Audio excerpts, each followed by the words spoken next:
સુરત પોલીસની social media પર બાજ નજર। પહેલગામ આતંકવાદી હુમલા અંગે આપત્તિજનક વિડીયો અપલોડ કરનાર સામે કાર્યવાહી। અમરોલી પોલીસે નોંધ્યો ગુનો। આતંકવાદના ગુરુ ભારતમાં જ રહેતા હોવાનો દીપેનસિંહ નામના ઈસમે વિડીયો બનાવતા અમરોલી પોલીસે ગુનો નોંધ્યો હતો। પોલીસે વિડીયો બનાવનાર ઈસમની હાલ ધરપકડ કરી છે। ભારત પાકિસ્તાન વચ્ચે સર્જાયેલ તંગદિલીભરી પરિસ્થિતિ વચ્ચે પોલીસ સોશિયલ મીડિયા પર બાજ નજર રાખી રહી છે। પ્રધાનમંત્રી અને ગૃહમંત્રીના ફોટાઓ સાથે આવું લખાણ લખ્યું હતું કે પહેલગામ હુમલો પૂર્વ નિયોજિત હતો। ભારતમાં આતંકવાદના ગુરુઓ રહે છે।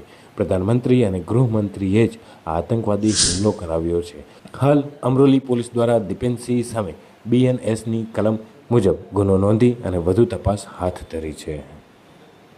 અમરોલી પોલીસ સ્ટેશનમાં હાલમાં ભારત અને પાકિસ્તાન વચ્ચે જે યુદ્ધનું વાતાવરણ છે અને પરિસ્થિતિ ચાલી રહી છે એ અનુસંધાને સોશિયલ મીડિયા ઉપર ખોટી કોઈ પોસ્ટ કરે અને રાષ્ટ્રને ગેરમાર્ગે દોરવા માટે કંઈ કૃત્ય ન કરે એ માટે સર્વેલન્સ ટીમના માણસો વોચ ઉપર હતા। ફેસબુક, ઇન્સ્ટાગ્રામ દરેક બાબતો તપાસવામાં આવતી હતી। તે દરમિયાન 10 તારીખે રાત્રે જાગો ઇન્ડિયા ચેનલમાં ભારત દેશના સાર્વભૌમત્વ અને એકતા અને સુરક્ષાને જોખમમાં મૂકતી ખોટી પોસ્ટ દીપેનસિંહ પરમારે મૂકેલી હતી, જેમાં એણે ટાઇટલ આપ્યું હતું કે પહેલગામ હુમલો પૂર્વ નિયોજિત અને ભારતમાં જ રહે છે આ આતંકવાદના ગુરુઓ।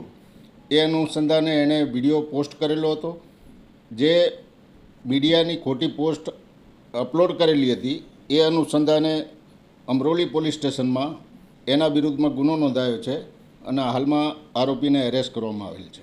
પોલીસ દ્વારા કઈ રીતે નજર રાખવામાં આવી રહી છે સોશિયલ મીડિયા પર?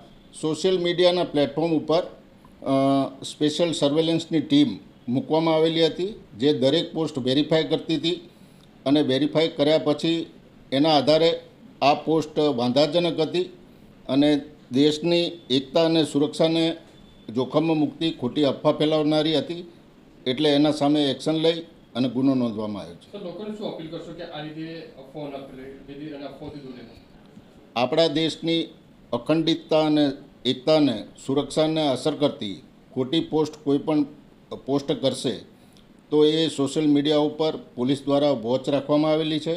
આવી કોઈ પણ પોસ્ટ કોઈએ મૂકવી નહીં, કોઈએ ફોરવર્ડ કરવી નહીં અને સાચી હકીકતથી વાકેફ રહેવું।